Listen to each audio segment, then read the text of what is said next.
Hi guys, one day exam factory में आप सभी का स्वागत है। गाइस, आज से हम लोग current affairs daily wise start करेंगे। आज हो गया आपको 24 जून 2025, ठीक है। तो आज से डेली कंटिन्यू स्टार्ट होगा और इसके साथ ही वीकली भी हम लोग स्टार्ट करेंगे, मंथली भी करंट अफेयर्स स्टार्ट करेंगे विथ स्टैटिक पोर्शन, ठीक है।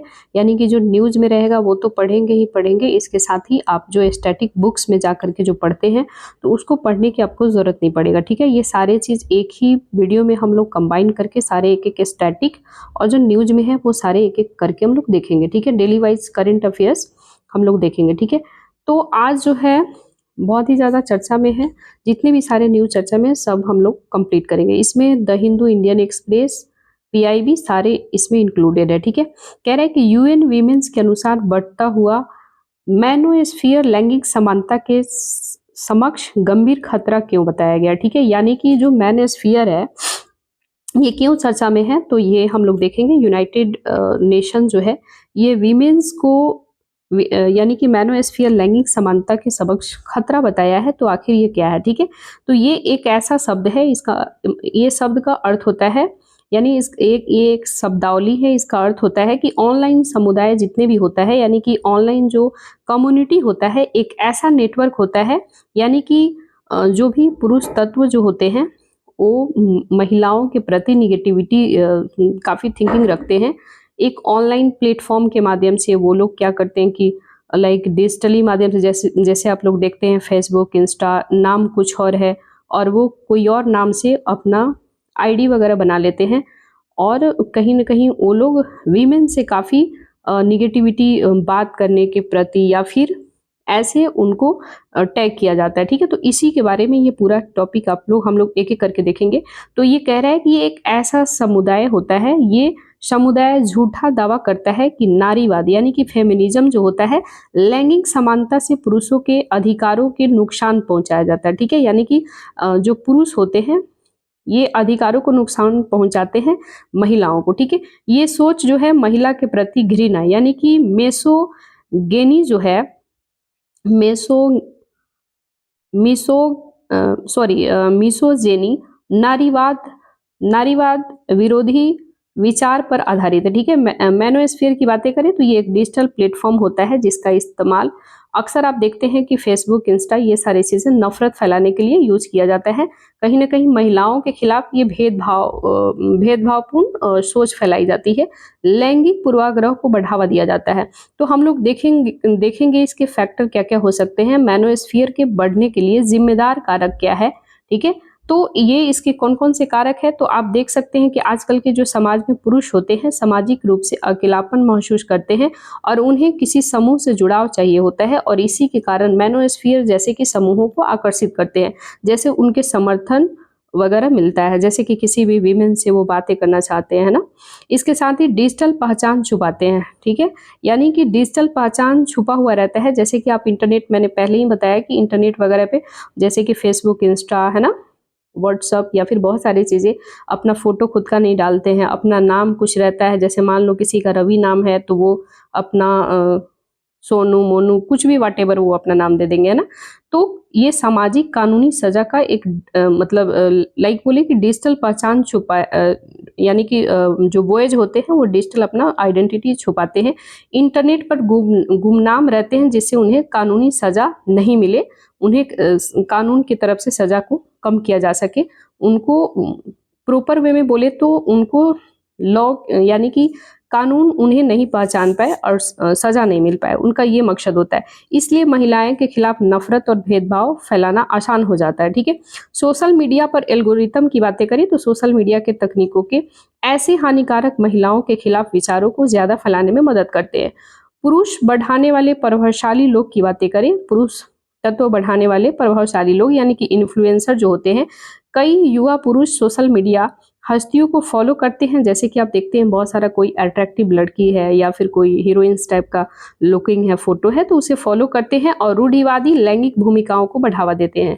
साथ ही ये भी दिखाते हैं कि नारीवाद की वजह से पुरुष पीड़ित है, ठीक है, ये भी उन्हें दिखाया जाता है।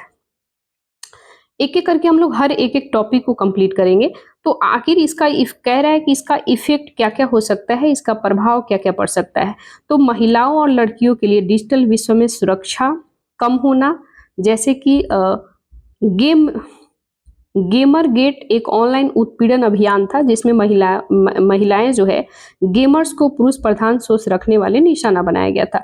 लैंगिक समानता को कमजोर कर सकता है, ये प्रभाव पड़ेगा। इसके साथ ही लोगों की लैंगिक मुद्दों को समझने की क्षमता प्रभावित कर सकता है। महिलाओं के अधिकारों, न्याय के लिए जन समर्थन उसमें काफी घटेगा। ठीक है, वास्तविक जीवन में हानि होगा। ठीक है, यानी कि वास्तविक जो रियल लाइफ है उसमें काफी हानि बढ़ावा मिलेगा। इसके साथ ही महिलाओं को गालियां देना, कार्यस्थल पर भेदभाव करना, महिलाओं के खिलाफ हिंसा का घटना में वृद्धि होना, ये काफी इस पे इफेक्टिव प्रभाव पड़ेगा। इसके साथ ही सार्वजनिक जीवन में महिलाओं के भागीदारी में कमी होगी। राजनीतिक, मीडिया, शिक्षा जगत जैसे क्षेत्रों में महिलाओं की भागीदारी इस तरीके की जब मैटर होगी तो घटेगी। सपोज करो कि कोई भी आजकल इंस्टा वगैरह पे देखते हैं कि बहुत सारी लड़कियां हैं जो अपना हर चीज़ नेम जो ओरिजिनल है, फोटो है, फैमिली है, हर चीज़ डालती है। इवन मैं, आप लोग भी, सब कोई, बहुत सारे लोग ही यूज करते हैं ना। तो कहीं ना कहीं वहाँ पे जो रियल नेम वगैरह डालते हैं उसका कहीं ना कहीं छवि देखते हैं आप, एआई से एडिट करके उससे गलत तरीके से इस्तेमाल किया जाता है, इफेक्ट पड़ता है। तो ये सारे आपका जो है मेंस जब राइटिंग करेंगे, आंसर राइटिंग, उसमें यहाँ ये सारे पॉइंट को आप यूज कर सकते हैं। ठीक है, और ये यूएन वीमेंस जो है इसको डायरेक्ट जो है आप कोट कर सकते हैं कि रिसेंटली जो है यूएन वीमेंस के अनुसार जो मैनोस्फीयर लैंगिक समानता का है, इस पे खतरा में ये सारे डायमेंशन है, आप बता सकते हैं। इसके लिए इंटरनेशनल लेवल पे क्या कोई इसके लिए इंटरनेशनल लेवल पे कोई इसके लिए इनिशिएटिव लिया गया है या नहीं लिया गया है, या फिर भारत में कौन कौन सा इनिशिएटिव लिया गया है इसको रोकने के लिए? तो बहुत सारे इनिशिएटिव है, तो हम लोग एक एक इनिशिएटिव के बारे में चर्चा करेंगे। कह रहा है कि वैश्विक स्तर पर शुरू की गई पहल का मतलब होता है इनिशिएटिव, मतलब कि गवर्नमेंट के द्वारा इसको रोकने के लिए कौन कौन से स्टेप उठाए गए हैं। तो पूरे वर्ल्ड लेवल की हम लोग बातें करें तो एक बिंजिंग प्लेटफॉर्म फॉर एक्शन 1995 में लाया गया था। ये इसका काम है कि मीडिया जो है विशेष रूप से डिजिटल प्लेटफॉर्म पर महिलाओं की संतुलित और गैर रूढ़िवादी यानी कि नॉन स्टेरोटाइपिकली जो है स्टेरोटाइपिकल छवि दिखाने का समर्थन करता है, जिससे कि महिलाओं को प्रॉब्लम क्रिएट नहीं हो। इसके साथ ही मेकिंग ऑल स्पेस सेफ पहल, ठीक है, यूएनएफपीए यानी कि मेकिंग ऑल स्पेस सेफ पहल लाया गया है। ये पहल तकनीक के माध्यम से यानी कि टेक्नोलॉजी के माध्यम से लैंगिक हिंसा से निपटने के लिए शुरू किया गया था। यूरोपियन यूनियन के द्वारा डिजिटल सर्विसेज एक्ट लाया गया था, और ये एक्ट जो है कानून डिजिटल प्लेटफॉर्म पर महिलाओं के खिलाफ नफरत फैलाने, लैंगिक भेदभाव वाले कंटेंट पर रोक लगाती है। अगर कोई, जैसे ये यूरोपियन यूनियन के द्वारा लाया गया है, ये यूरोपियन यूनियन के द्वारा ये स्टार्ट किया गया। ठीक है, इसके साथ ही अगर हम लोग बात करें कि भारत ने आखिर, ये तो पूरे वर्ल्ड लेवल पे हम लोग देख लिए कि इंटरनेशनल लेवल पे ये सारे बिंजिंग प्लेटफॉर्म 1995 आया, मेकिंग ऑल स्पेस सेफ पहल लाया गया, यूरोपियन यूनियन ने भी लाया। इंडिया ने अभी तक क्या किया है इसके लिए? तो हाँ, भारत ने भी इसके लिए स्टेप उठाया है। तो भारत ने क्या क्या स्टेप लिया है?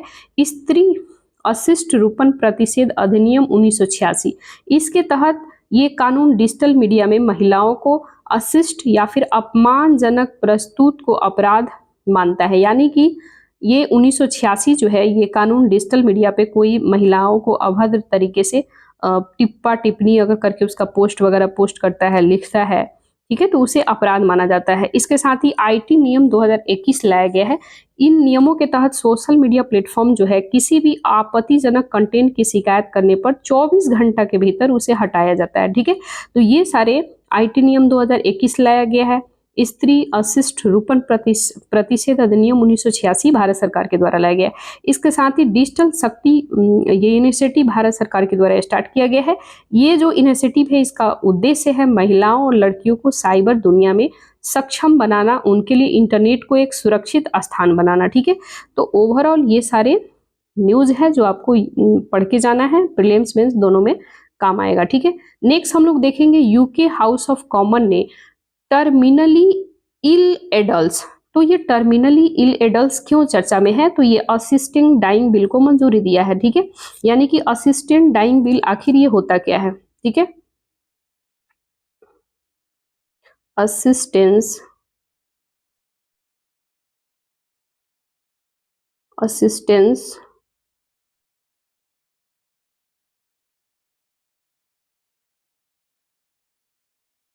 डाइंग बिल, ठीक है। ये क्यों लाया गया है आखिर? तो ये बिल जो है ये लाया गया है, ये जो भी एडल्ट हैं, एडल्ट बोले तो जिनका एज 18 साल से ऊपर है, ठीक है, जो 18 साल के एक्यूरेट हो चुके हैं, ठीक है, तो ऐसे बीमारी जिसका इलाज कर पाना संभव नहीं है, यानी कि उसके अभी भी बीमारी का पता नहीं चला है और वो लाइलाज बीमारी होती है जिसके ट्रीटमेंट काफ़ी महंगे हैं एंड वो जल्दी अवेलेबल भी नहीं है, तो उनको मृत्यु मतलब कि वो मरने की उनको अनुमति दिया जाता है, ठीक है। तो इसके बारे में हम लोग देखेंगे कि ये असिस्टेंट डाइंग बिल जो है, डाइंग बिल को मंजूरी यूके ने दिया है, तो यूके के बारे में हम लोग एक एक चीज करके पढ़ेंगे कि आखिर ये क्या है, ठीक है। वेट गाइज, तो ये कह रहा है कि वेट, क्या स्टार्ट हो जा रहा है यार, पेन सेलेक्ट नहीं हो रहा, वेट, हाँ, ये बिल जो है 18 वर्ष से ऊपर ऐसे बीमारी यानी जिसको लाइलाज बीमारी बोलते हैं, टर्मिनली इल बोलते हैं, ठीक है, टर्मिनली इल वयस्कों को असिस्टेंट डाइंग यानी कि सहायता प्राप्त मृत्यु की अनुमति देता है। यानी ऐसा बीमारी जिसका यानी कि इलाज जो है संभव नहीं है या फिर है भी तो काफ़ी कॉस्टली है, मिल नहीं पा रहा है, उसका ट्रीटमेंट कैसे करे, तो उन परिस्थिति में जो एडल्ट हैं और ये बीमारी का इलाज कर पाना संभव नहीं है, तो वैसे लोगों को ये यूके जो है असिस्टेंट डाइंग बिल लाया है जिससे वो मतलब मृत्यु हो सकता है, वो स्वयं मतलब उन्हें मर सकते हैं अपनी इच्छा के अकॉर्डिंग, लेकिन एक बात इसमें है कि उस पे भी आपको ये ध्यान रखना होगा कि वो जो है मानसिक रूप से स्वस्थ होनी चाहिए, ठीक है, यानी कि ऐसा नहीं कि वो काफ़ी उसकी मंजूरी नहीं है, वो मरना नहीं चाहता है, अभी भी वो चाह रहा है कि भाई हम जैसे घिसी-पिटी जैसे भी जी रहे हैं, बट आप मार दें, ऐसा भी नहीं है, ठीक है। तो यही कह रहा है कि जिन डॉक्टरों के द्वारा ये बताया गया है कि वे 6 महीने से अधिक नहीं जी पाएँगे, यानी कि वो 6 महीने से अधिक नहीं जी पाएँगे, वैसे हालात में मृत्यु का चयन करने वाले रोगी का मानसिक रूप से स्वस्थ होना अनिवार्य है, ठीक है। ये नहीं कि वो काफ़ी बेड पे पड़ा हुआ है और आप मार दो, ऐसा नहीं कर सकते हैं। तो असिस्टेंट डाइंग जो है, आखिर ये है क्या? तो असिस्टेंट डाइंग उस स्थिति को कहते हैं जब कोई लाइलाज बीमारी पीड़ित मरीज डॉक्टरों से जानलेवा दवा स्वयं लेकर के अपना जीवन समाप्त करता है, यानी कि वो डॉक्टर से मेडिसिन लेकर के अपना जीवन को स्वयं समाप्त कर सकता है। वो तब कर सकता है जब वो मानसिक रूप से स्वस्थ होगा, यानी कि वो समझ सकता है परिस्थिति को, स्थिति को, तब कर सकता है। ऐसा नहीं कि मतलब जबरदस्ती जो है वो उसको मार दिया जाए, ठीक है, ऐसा नहीं हो सकता है। तो कह रहे हैं कि इसके विपरीत इच्छा, इसके और भी इथोनेसिया, बहुत ही इसके पहले हम लोग जो पीटी 365 पढ़े थे उसमें इथोनेसिया भी हम लोग ऑलरेडी कवर किए हुए हैं, ठीक है। तो इथोनेसिया भी चर्चा में है। तो इथोनेसिया आखिर क्यों है? तो ये डॉक्टर जो है इसमें क्या करते हैं, स्वयं मरीज को जानलेवा दवा दे करके उसका जीवन को समाप्त कर देते हैं, यानी कि वो खत्म हो जाता है, ठीक है। इसका उद्देश्य जो है केवल मरीजों को पीड़ा को खत्म करना होता है, ठीक है, यानी कि एथोनेसिया। तो एक पॉइंट आपको याद रखना है कि यूके ने recently adult dying assistant bill pass किया है, ये याद रखना है। इसमें जो है मरीज को स्वस्थ होना अनिवार्य है, स्वस्थ करे यानी मानसिक रूप से यानी परिस्थिति को समझ सके कि हाँ उसका इलाज यहाँ पे पॉसिबल नहीं है, एंड ऐसा नहीं कि वो बेड पे पड़ा हुआ आप इंजेक्ट करके उसे मार दे, ऐसा भी नहीं करना है। उसे परिस्थिति को समझ पाना, लाइक मरीज वो समझ सके कि हाँ हम मरना चाहते हैं, उसकी कंसर्न हो, नहीं तो विदाउट कंसर्न आप उसके नहीं मार सकते हैं, ठीक है, उसको दवा नहीं दे सकते मरने के लिए। इसी के विपरीत एक और भी है इथोनेसिया, जिसको बोलते हैं, इथोनेसिया का मतलब होता है इच्छा मृत्यु, यानी कि डॉक्टर क्या करते हैं, उसके जीवन को समाप्त करने के लिए मेडिसिन देते हैं, ठीक है। नेक्स्ट हम लोग देखेंगे असिस्टेंट डाइंग से जुड़ी हुई प्रमुख नैतिक दुविधाएं आखिर क्या क्या है। तो कह रहे हैं रोगी गरिमा का सम्मान भर से जीवन की परिवंता, ठीक है। असिस्टेंट डाइंग इस विचार को मान्यता देती है कि कम जो भी मरीज को अपनी मृत्यु के मामले में निर्णय लेने का अधिकार है, विचार जे.एस. मिल इसके रिफ्लेक्टिव ऑटोनॉमी विचारशील स्वायत्त मानते हैं, यानी कि ये सोच समझ करके लिया गया निर्णय है। यानी फिर से हम हाईलाइट कर दें ये असिस्टेड डाइंग जो है इस विचार को मान्यता देता है कि मरीज को अपनी मृत्यु के मामले में निर्णय लेने का अधिकार है। आर्टिकल 20 भी यही कहता है कि आप अपना जीवन जीने का गरिमामय जीवन जी सकते हैं, ठीक है। और इसमें बहुत सारे सुप्रीम कोर्ट में मामला भी आया है कि हम जब जीवन गरिमामय जीवन को हम जी सकते हैं तो मर भी सकते हैं, ये हमारी अपनी अधिकार है। तो वही अधिकार के बारे में कहा जा रहा है कि ये विचार जे.एस. मिल इसके रिफ्लेक्टिव ऑटोनॉमी विचारशील स्वायत्ता मानते हैं, यानी कि ये सोच समझकर लिया गया निर्णय है। दूसरी ओर धार्मिक मान्यता, ये जीवन ईश्वर का दिया हुआ है, यानी धार्मिक मान्यता के अकॉर्डिंग अगर हम लोग देखें तो कहा जाता है कि ये हमारी जो जीवन और मृत्यु की जो भी यानी कि जीवन और मृत्यु की जो ये टाइमिंग जो है ये ईश्वर को दिया गया है, स्वरूप है, ये माना जाता है, ठीक है। चिकित्सा नैतिक से टकराव, डॉक्टर्स का मूल कर्तव्य जीवन को बचाना होता है, इसलिए किसी मृत्यु में सहायता करना उसके हिप्पोक्रेटिक्स ओथ के खिलाफ है, ठीक है, जिसमें कहा जाता है कि डॉक्टर को कभी भी जानबूझकर किसी को भी हानि नहीं पहुंचाना चाहिए, क्योंकि डॉक्टर जो है वो भगवान का क्या है, स्वरूप होते हैं, ठीक है, कहा जाता है। तो एक तरफ तो धार्मिक बातें कंसर्न कहा जा रहा है और दूसरी तरफ इसको इच्छा जो है स्वयं को उसे मेडिसिन दे करके मतलब लाइलाज बीमारी को खत्म करने की बात कहा जा रहा है। तो आपको ओवरऑल ये सारे मेंस के रिलेटेड पॉइंट है, बट ओवरऑल आपको याद रखना है। इसका दुरुपयोग भी हो सकता है, तो ये भी आशंका रहता है कि कहीं भी इसका गलत उपयोग ना हो, ये भी सारी चीजें हैं। किसी या फिर किसी अंग निकालने के लिए किसी स्वास्थ्य जो मरीज होते हैं उनको मारने के लिए प्रेरित नहीं करना पड़े, तो ये सारी इसका दुरुपयोग हो सकता है, ठीक है। वास्तविक स्वेच्छाधीनता पर खतरा, कुछ शारीरिक रूप से अक्षम या फिर आर्थिक रूप से कमजोर लोग खुद को परिवार से बोझ समझ करके कुछ ऐसे लोग समझते हैं कि हम इकोनॉमिकली काफ़ी वीक है, हम इलाज नहीं करा सकते, हमारे पास पैसे नहीं है, तो वो भी इसके हो सकता है कि गलत इफेक्ट यहाँ पे पड़ सकता है। ये सामाजिक दबाव में आकर के ये रास्ता चुन सकते हैं, भले ही ये उनका वास्तविक स्वैच्छिक निर्णय हो आर्टिकल 21 के तहत, लेकिन ये कहीं ना कहीं इसका दुरुपयोग भी हो सकता है। तो इसका बेनिफिट है तो कहीं ना कहीं इसका चैलेंजेस भी है, तो आपको ओवरऑल सारे कुछ याद रखना है।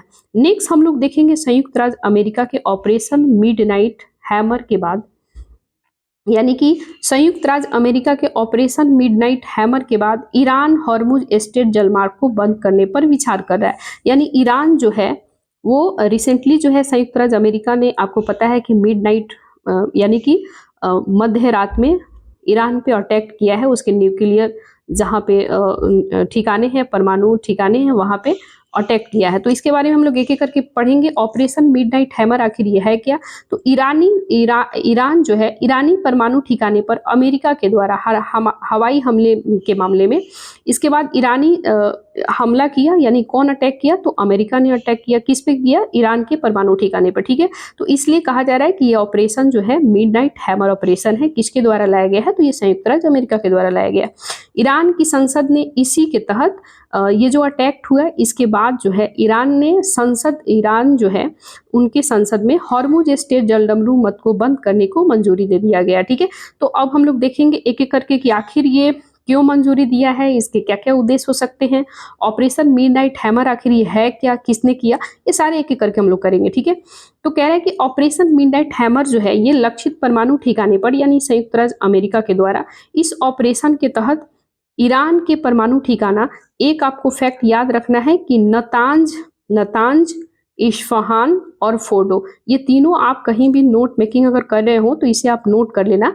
हो सकता है प्रीलिम्स में क्वेश्चन पूछे कि नतांज, इस्फहान और फोर्डो ये परमाणु ठिकाना है, ये किसका है? हो सकता है यूएई का दे दे आपको, ईरान का तो है ही, लेकिन ऑप्शन में ईरान भी रहे, इराक भी रहे, इसके साथ ही सऊदी अरबिया रहे, कुवैत रहे, बहुत सारा स्टेट आपको, बहुत सारा कंट्री का नाम दे देगा तो आप कंफ्यूजन हो जाएंगे। तो नतांज जो है, इस्फहान और फोर्डो, नतांज, ये तीनों जो है आपको याद रखना है कि ईरान के परमाणु ठिकाना है, तो इसको निशाना बनाया है, ठीक है। ये ठिकानों को ईरान के परमाणु कार्यक्रम के मुख्य केंद्र 2018 में अमेरिका ईरानी परमाणु समझौता हुआ था। ये joint comprehensive plan for action, यानी कि JCPOA, जिसे शॉर्टकट हम लोग बोलते हैं JCPOA, इसे हटा दिया गया था। कब? 2018 में, ठीक है। अमेरिका के इस कदम के बाद ईरानी परमाणु कार्यक्रम का कथित तौर पर तेजी से विकसित हुआ, ठीक है। अमेरिकी ऑपरेशन के तहत इस्तेमाल किए गए, यानी अमेरिका जब इसे बॉम्बारिंग किया तो उसी के बारे में कहा जा रहा है कि ये कौन सा हथियार था? ये हथियार का आपको नाम याद रखना है, इसका नाम है B2 स्टील्थ बॉम्बर, ठीक है, यानी कि B2 स्टील्थ बॉम्बर, ठीक है, ये आपको याद रखना है। इसके साथ ही GBU-57, ठीक है, यानी GBU-57 एक याद रखना है, B2 स्टील्थ बॉम्बर। दूसरा जो है बी, यानी कि यहाँ हम हटा देते हैं पहले, एक याद रखना है ये वाला कौन हथियार यूज किया, अमेरिका, तो B2 स्टील्थ बॉम्बर। दूसरा जो है GBU-57 बंकर बस्टर बॉम्ब है, ठीक है, तो ये आपको याद रखना है। ये मैसिव ऑर्डिनेंस पेनिट्रेटर, ये टॉमहॉक मिसाइलें हैं, ये जो ईरान के ऊपर काफ़ी हमला किया है, यानी कि ये जो है जब इस बॉम्ब से GBU-57 बंकर बॉम्ब जो है, इसे जब हमला किया अमेरिका ने, तो यानी कि ये जो है जो काफ़ी बंकर के अंदर भी यूरेनियम वगैरह जहाँ पे रहता है, परमाणु ठिकाना जो है, वहाँ पे भी यानी उसके सैटेलाइट जो है डिटेक्ट नहीं कर पाएगा ईरान का, ठीक है, तो ये काफ़ी चर्चा में है, जो आपको याद रखना है, क्योंकि यूपीएससी ने 2017-18 में भी बहुत सारा क्वेश्चन पूछ चुका है कि कोई भी मिसाइल है ये किसका है, या फिर अभी रिसेंट मान लो कि B2 स्टील्थ बॉम्बर रसिया का दे देगा यूक्रेन रसिया युद्ध में, तो कंफ्यूज हो जाइएगा, तो आपको ओवरऑल पढ़ के जाना है, ठीक है। नेक्स्ट हम लोग देखेंगे कि हॉर्मुज स्ट्रेट जलडमरूमत ये बंद करने की बातें किया जा रहा है, तो ये इसके बारे में अगर हम लोग बातें करें तो ये समुद्री मार्ग है जो फारस की खाड़ी को ओमान की खाड़ी से, यानी कि फारस की खाड़ी को ओमान की खाड़ी से अरब सागर की तरफ ये जोड़ता है। ये पर्सियन गल्फ आप यहाँ देख सकते हैं, ये गल्फ ऑफ ओमान है, ये हरमुज स्टेट आप यहाँ पे देख सकते हैं, एक छोटी सी संकरी सी रास्ता होता है जो पर्स ऑफ गल्फियन और यहाँ पे गल्फ ऑफ ओमान को ये जोड़ता है, और यहीं से आप निकलते हुए इधर के साइड आप आ सकते हैं, कहाँ पे, तो यहाँ पे आप आ सकते हैं, ये आपका जो है अरब सागर इधर आ सकते हैं, यानी कि इंडिया वाले पोर्शन में, ठीक है, तो यही इसकी बातें हो रहा है। इसे स्टेट की कुल लंबाई 167 किलोमीटर है, सबसे संकीर्ण स्थान पर है, ये केवल 33 किलोमीटर चौड़ा है, ठीक है, तो कितना चौड़ा है, कितना लंबा, कितना, ये सब आपको याद नहीं करना है, याद रखना है कि फारस की खाड़ी ओमान की खाड़ी को किसको जोड़ता है, तो हरमुज स्टेट जो है फारस की खाड़ी को ओमान की खाड़ी से जोड़ता है, और ये अरब सागर से आगे होते हुए यहाँ पे ये एक पाथ है जहाँ से एक्सपोर्ट इंपोर्ट होते रहता है। तो ये स्टेट की कुल लंबाई 167 किलोमीटर है, ठीक है, ये केवल 33 किलोमीटर चौड़ा है। हॉर्मुज स्टेट बंद होने की इफेक्ट की बातें करें, यानी कि इफेक्ट क्या क्या हो सकता है, तो विश्व की ऊर्जा आपूर्ति पर प्रभाव पड़ेगा, इसके साथ ही विश्व को बड़ी मात्रा में तेल गैस आपूर्ति होती है, इसके अनुसार ये स्टेट विश्व के 20% तेल LNG व्यापार होता है, और सामरिक महत्व ये स्टेट खाड़ी क्षेत्र में सऊदी अरब, संयुक्त अरब अमीरात, कुवैत जैसे प्रमुख तेल उत्पादकों को अंतर्राष्ट्रीय बाजारों से जोड़ने वाला एकमात्र लाभकारी समुद्री मार्ग है, ठीक है। इसके साथ ही ये मुद्रास्फीति भी बढ़ सकती है, यानी कि जब ये बंद हो जाएगा तो सीधी सी बात है जो भी एक्सपोर्ट इंपोर्ट होता है तो इस रास्ते से तो आएगा नहीं, तो सीधी सी बात है कि जो सामान अगर 10 रुपये मिल जाए तो वो सामान की हो सकता है प्राइस जो है 20 रुपये 25 रुपये हो सकती है, यानी कि मुद्रास्फीति जो कहते हैं, यानी जब भी कोई भी प्रोडक्ट की सामान रेट उसका बढ़ता है तो मुद्रास्फीति बढ़ जाती है, तो इसके भी खतरा हो सकता है। अंतर्राष्ट्रीय बाजार में इनकी कीमतें बढ़ेगी जिससे मुद्रास्फीति में वृद्धि होगा, ठीक है, इन्फ्लेशन काफ़ी इंक्रीज हो जाएगा, इसकी बातें करें। अच्छा, ये सब तो हम लोग देख लिए, बट अब हम लोग को देखना है कि क्या इस पे भारत का क्या क्या प्रभाव पड़ेगा हॉर्मुज स्ट्रेट बंद होने से, ठीक है। तो ऊर्जा सुरक्षा खतरे पर पड़ेगा, इसमें भारत का लगभग 40% जो है, यानी कि 40% कच्चे तेल और करीब 50% प्राकृतिक गैस आयात इसी स्टेट से होता है। व्यापार घाटा बढ़ सकता है, दुनिया का तीसरा सबसे बड़ा तेल आयातक देश है, यानी कि भारत जो है सबसे ज़्यादा तेल आयातक है, हम लोग तीसरे नंबर पे हैं जो तेल सबसे ज़्यादा मंगाते हैं। इसके साथ ही तेल प्राकृतिक गैस मूल्य में वृद्धि हो सकता है, व्यापार घाटा होगा, इसके साथ ही कच्चे तेल की कीमतों में बढ़ेगा और अर्थव्यवस्था में काफ़ी नुकसान होगा, भारतीय रुपये का अवमूल्यन हो सकता है, वित्तीय बाजार में इसके दबाव बढ़ सकता है, ठीक है। इसके साथ ही जब यहाँ पे हॉर्मुज स्ट्रेट जलडमरूमत ये अगर बंद होगा तो बहुत सारे इन्फ्लेशन क्रिएट होंगे, तो ये सारे भारत के ऊपर प्रभाव पड़ सकता है। ओवरऑल आपको देख करके जाना है, ठीक है। ये आप यहाँ पे जूम करके देख सकते हैं, ये देखिए यहाँ पे पर्सियन गल्फ है और ये गल्फ ऑफ ओमान है, ठीक है। ये हरमुज स्टेट, ये दोनों को जोड़ता है, ठीक है। तो ये आपको ध्यान रखना है। नेक्स्ट हम लोग देखेंगे, यहाँ पे ये भी आप देख सकते हैं, ये जो है इम्फहान ईरान का मुख्य प्राकृतिक यूरेनियम परिवर्तन प्लांट है, ठीक है। इसके साथ ही ये जो है फोर्डो, जो अभी हम बोले हैं, नतांज आपको याद रखना है, फोर्डो याद रखना है और इम्फान याद रखना है। ये तीनों कहाँ पे है? ईरान में है, ठीक है। ये आपको नोट में अपने मेकिंग कर लेना है कि यूरेनियम यहाँ पे प्लांट है किसका? तो ये है ईरान का, तो आपको देख करके जाना है। नेक्स्ट हम लोग देखते हैं, नेक्स्ट है चीन, पाकिस्तान, बांग्लादेश ने चीन के कुनमिंग शहरों में अपनी पहली त्रिपक्षीय बैठक आयोजित किया है। ये चीन के द्वारा भारत के पड़ोसी देश शुरू की गई है दूसरी त्रिपक्षीय वार्ता है, यानी कि चीन के द्वारा भारत के पड़ोसी देश, यानी कि जो भी इसमें यानी कि चीन जो है भारत के पड़ोस में शुरू किया गया द्विपक्षीय वार्ता है, यानी कि द्विपक्षीय मतलब दो लोगों के बीच वार्ता होता है, ठीक है। सॉरी, ये त्रिपक्षीय वार्ता है, ठीक है, हम द्विपक्षीय बोल दिए क्योंकि बाइलेटरल दो लोगों का होता है, ये ट्राइलेटरल है यानी त्रिपक्षीय है। तीन देश कौन कौन है? तो चीन है, पाकिस्तान है, बांग्लादेश है, ठीक है। ये भारत के तीनों पड़ोसी है, ठीक है, उसी के बारे में बात हो रहा है। तो ये याद रखना है कि ये दूसरा त्रिपक्षीय वार्ता है, यानी कि पहली बार एक बार ऑलरेडी हो चुका है इन लोगों के बीच, ये दूसरी बार है। इससे पहले चीन, पाकिस्तान, अफगानिस्तान के विदेश मंत्रियों के बीच इसी तरह का बैठक हो चुका है। ये दक्षिण एशिया में चीन के बढ़ते प्रभाव को दर्शाता है। चीन भारतीय उपमहाद्वीप की सीमाओं पर अपने मित्र राष्ट्रों को घेरा बनाने की कोशिश कर रहा है, ठीक है। इसके साथ ही ये भारत के लिए चिंता का विषय क्यों है? क्योंकि belt and road initiative, BRI जिसको बोलते हैं, ये परियोजना बांग्लादेश, पाकिस्तान दोनों BRI के यानी बेल्ट एंड रोड इनिशिएटिव के भागीदार देश हैं। BRI की बातें करें तो ये चीन पाकिस्तान आर्थिक गलियारा, यानी कि ये तो भागीदार देश हैं ही, इसके साथ ही चीन पाकिस्तान इकोनॉमिक कॉरिडोर शुरू किया गया है जो कि पाकिस्तान अधिकृत कश्मीर से होकर के गुजरता है। चीन, आपको पता है कि ऑलरेडी ये सारा मेंस का पॉइंट है जो आपको याद रखना है। स्टिंग ऑफ पर्ल्स नीति का विस्तार किया है, यानी जिसे मोतियों को माला कहते हैं, यानी कि भारत जो है इसको चारों तरफ से घेरने का कोशिश किया जा रहा है, ठीक है। भारत को किसके द्वारा? चीन के द्वारा। जैसे कि बांग्लादेश हो गया तो वहाँ पे पोर्ट डेवलप कर रहा है, इसके बाद पाकिस्तान में पोर्ट डेवलप कर रहा है, तो आप सभी को पता है ऑलरेडी। तो स्टिंग ऑफ पर्ल्स नीति का विस्तार, इस नीति का उद्देश्य जो है भारत को चारों ओर से चीनी चौकियों से घेर करके उस पर दबाव बनाना। चीन ने हिंद महासागर में कई प्रमुख बंदरगाहों तक पहुंच बना लिया है, ठीक है। इसको थोड़ा सा हम क्लियर कर दें, फिर आपको बता रहे हैं। स्टिंग ऑफ पर्ल्स नीति का विस्तार, इस नीति का उद्देश्य क्या है? तो भारत को चारों ओर से चीनी चौकियों से घेर कर दबाव बनाना। चीन ने हिंद महासागर में कई प्रमुख बंदरगाहों तक पहुंच बना लिया है, जैसे पाकिस्तान का ग्वादर बंदरगाह, श्रीलंका का हम्बनटोटा बंदरगाह। अब चीन को बांग्लादेश बंदरगाहों तक भी पहुंच मिलने की संभावना है। ये भारत की राष्ट्रीय सुरक्षा के लिए खतरा हो सकता है, ठीक है।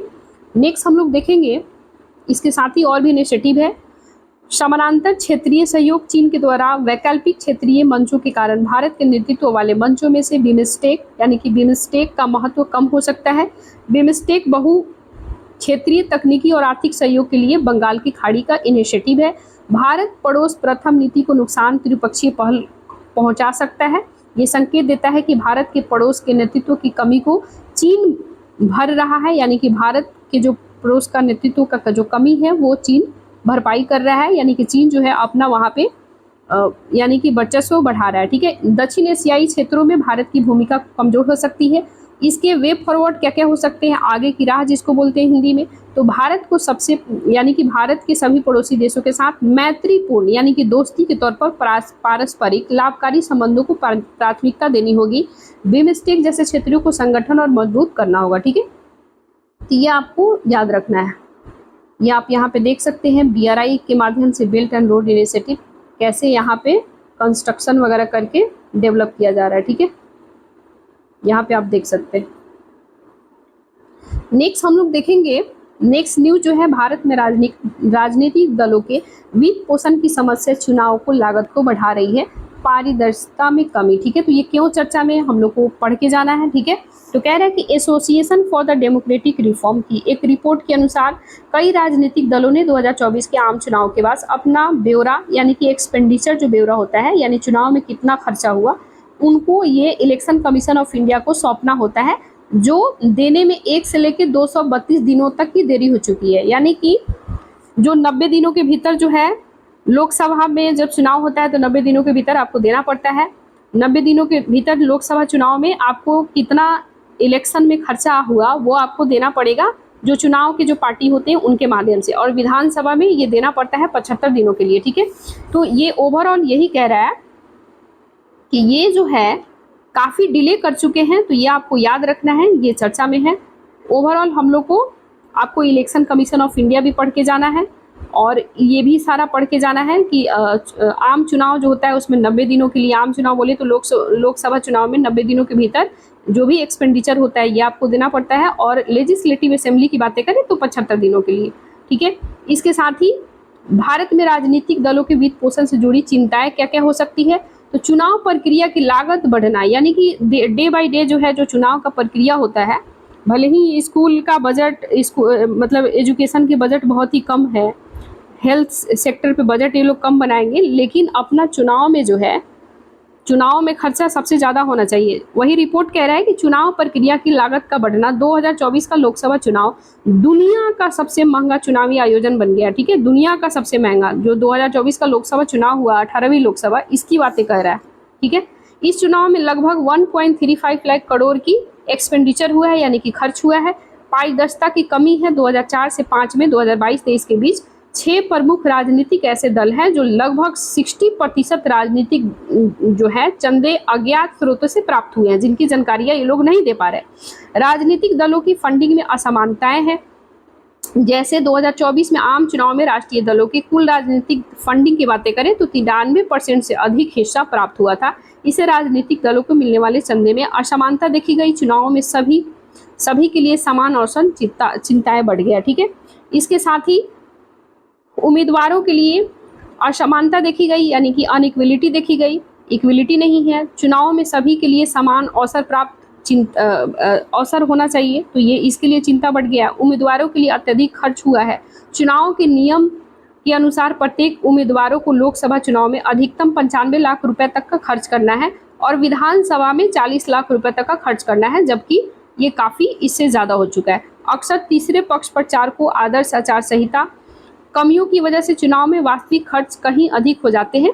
चुनाव में सफलता में धन की बड़ी भूमिका होती है। इस वजह से कम धनी उम्मीदवारों के लिए अवसर सीमित हो जाते हैं। जैसे कि मध्य प्रदेश में 44% यानी कि 44% विजयी उम्मीदवार घोषित किए गए हैं। इनकी संपत्ति 5 करोड़ रुपए से भी अधिक है, ठीक है। नेक्स्ट हम लोग देखेंगे, ये ओवरऑल आपको पढ़ के जाना है। चुनावी फंडिंग में सुविधा के लिए सुझाव, यानी कि इसके लिए आप क्या क्या सुझाव दे सकते हैं चुनावी फंडिंग में। तो विधि आयोग ने राजनीतिक दलों के लिए चुनावी व्यय में सीमा तय करने की सिफारिश दिया है। एक कमेटी बना था, इंद्रजीत गुप्ता कमेटी। ये कमेटी कब बना था? 1998 में बना था। तो ये आपको पढ़ लेना है कि ये कमेटी किससे रिलेटेड है। हो सकता है पूछे कि आपसे ये पूछे कि स्टेट और सेंट्रल इससे रिलेटेड है या ऐसा, तो ये इलेक्शन कमीशन ऑफ इंडिया से रिलेटेड है। आपको याद रखना है, चुनाव से मतलब रिलेटेड है, ये आपको ओवरऑल याद रखना है। ये सभी दलों को चुनाव लड़ने के लिए सरकार से फंडिंग देने में सिफारिश करती है ताकि सभी को समान आर्थिक अवसर मिल सके।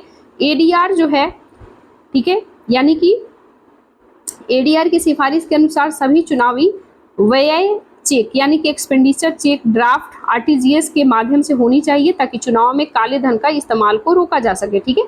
इसके साथ ही अन्य सुझाव क्या क्या हो सकते हैं, तो चुनावी खर्च पर निगरानी किया जा सकता है। पर्यवेक्षकों की नियुक्ति की जानी चाहिए। राजनीतिक चंदा देने वाले सभी व्यक्तियों की संस्था को जानकारी सार्वजनिक रूप से साझा करनी चाहिए, ठीक है। नेक्स्ट हम लोग देखेंगे अन्य सुर्खियां। कॉफी क्यों चर्चा में है, तो ये सारे हम लोग देखेंगे। कॉफी, भारत के कॉफी निर्यात में पिछले 11 वर्षों में लगभग 120% की बढ़ोतरी हुआ है। ये 1.8 अरब डॉलर तक पहुंच गया है। कॉफ़ी के बारे में बातें करें तो कॉफ़ी उष्णकटिबंधीय पौधा होता है। ये लगभग 60% यानी कॉफ़ी की लगभग 60 प्रजातियां में से 2 मुख्य रूप से व्यापार में उपयोग होता है। यानी कि कॉफ़ी की टोटल 60 प्रजाति है, ठीक है, यानी कि 60 प्रजातियों में से मुख्य रूप से 2 यूज होता है। वो कौन कौन है? एक है अरेबिका, दूसरा है रोबस्टा, ठीक है। विश्व में कुल कॉफी उत्पादन का लगभग 75% हिस्सा अरेबिका का होता है। यानी अरेबिका जो है ये नंबर 1 पे है, अभी सेकेंड नंबर पे रोबस्टा आता है, ठीक है। जलवायु परिस्थितियां की बातें करें तो इसके लिए क्या क्या वार्षिक वर्षा होनी चाहिए, तो 150 से लेकर के 300 सेंटीमीटर वार्षिक वर्षा की आवश्यकता पड़ती है कॉफी के लिए। इसके साथ ही अरेबिका की बातें करें तो इसमें तापमान 15 से लेकर 24 डिग्री सेल्सियस जरूरी होता है। रोबेस्टा के लिए 24 से लेकर 30 डिग्री सेल्सियस जरूरी होता है। दुनिया की हम लोग, अच्छा ये भी हम लोग देखें, भारत में बातें करें तो सबसे ज्यादा कॉफी प्रोडक्शन यहाँ पे कर्नाटक आ जाएगा, इसके बाद यहाँ पे केरल आ जाएगा, ठीक है, और इधर आ जाएगा आपका तमिलनाडु। एक नंबर पे याद रखना है कर्नाटक, दूसरे पे केरल, तीसरे पे तमिलनाडु। ये प्रोडक्शन कॉफी में काफी ज्यादा है, ठीक है। वर्ल्ड की बातें करें तो ब्राजील जो है, यानी कि ब्राजील जो है सबसे ज्यादा कॉफी प्रोडक्शन करता है पूरे वर्ल्ड में। यानी ब्राजील कहाँ पे आ जाएगा, तो ये आप, सॉरी ये मैप हम गलत बना दिए, ऐसे है।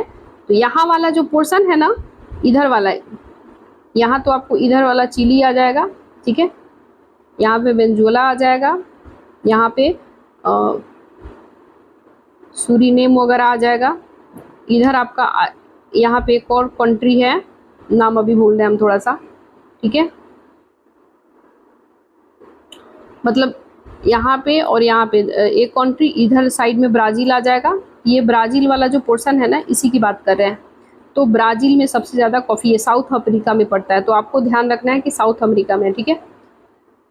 बाकी वैसे हम लोग ये वर्ल्ड मैप देखेंगे या फिर तो टोटल हम लोग कवर करेंगे एक एक चीज़, कौन कहाँ पे क्या है, ठीक है। चलिए फिलहाल हम लोग देखते हैं, क्योंकि काफ़ी लंबा हो जाएगा नहीं तो।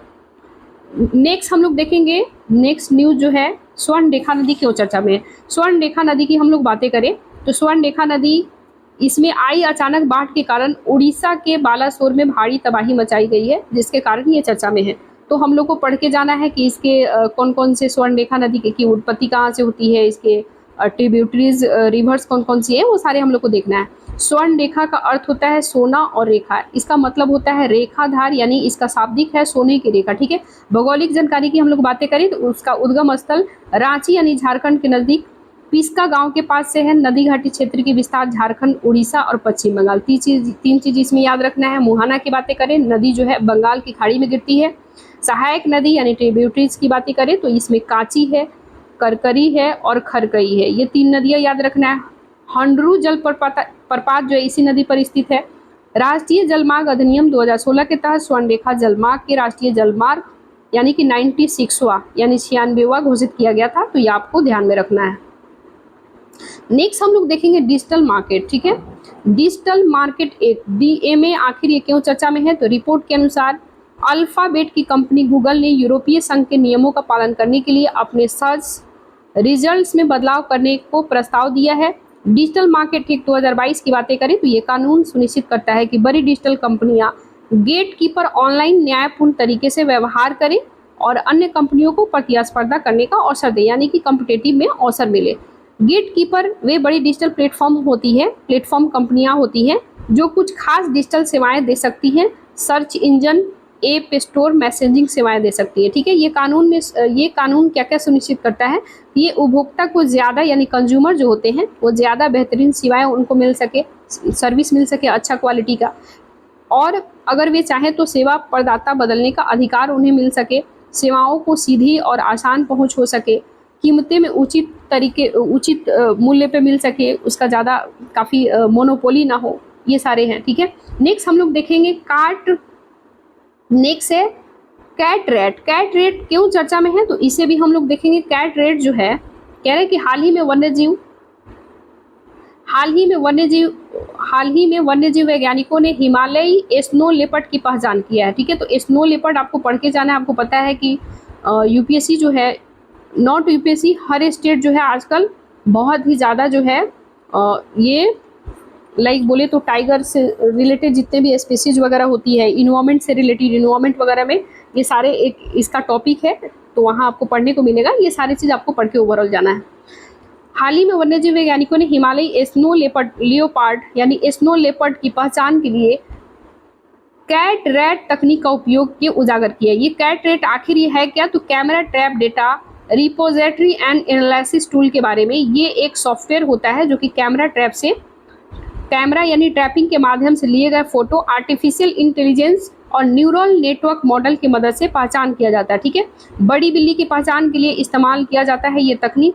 बाघ जिसको बोलते हैं यानी कि टाइगर, एम स्ट्रिप यानी कि एम स्ट्रिप टाइगर के लिए काफ़ी यूज किया जाता है। Monitoring system for the tiger initiative protection and the ecological status. ठीक है, ये जीपीएस की मदद से फोटो आधारित सबूतों को जियो टैग करता है। इसके साथ ही अगर हम लोग शेर की बातें करें, लायंस की, तो एआई आधारित सिस्टम जैसे कि सिम्बा, इसके साथ ही ई गुज फॉरेस्ट अलर्ट जनरेशन सिस्टम का उपयोग किया जाता है। ठीक है, नेक्स्ट न्यूज जो है हम लोग देखेंगे ई रक्त कोष। ई रक्त कोष की बातें करें तो स्वास्थ्य मंत्रालय ने देश के यानी कि स्वास्थ्य मंत्रालय जो है, मिनिस्ट्री ऑफ हेल्थ मिनिस्टर, ये रेयर डोनर रजिस्ट्री को ई रक्त कोष में जोड़ने का योजना बनाया है। राष्ट्रीय दुर्लभ रक्तदाता रजिस्ट्री का निर्माण मुंबई में स्थित आईसीएमआर के नेशनल इंस्टीट्यूट फॉर द इम्यूनोहीमेटोलॉजी ने किया है, ताकि इसका मरीजों की मदद किया जा सके जिनके रक्त समूह बहुत दुर्लभ होते हैं और उन्हें बार बार रक्त चढ़ाने की जरूरत होती है। ई रक्त कोष जो है, ई रक्त कोष, इसकी शुरुआत 2016 में हुआ था। ठीक है, ये नेशनल हेल्थ मिशन के अंतर्गत ऑनलाइन ब्लड बैंक प्रबंधन प्रणाली है।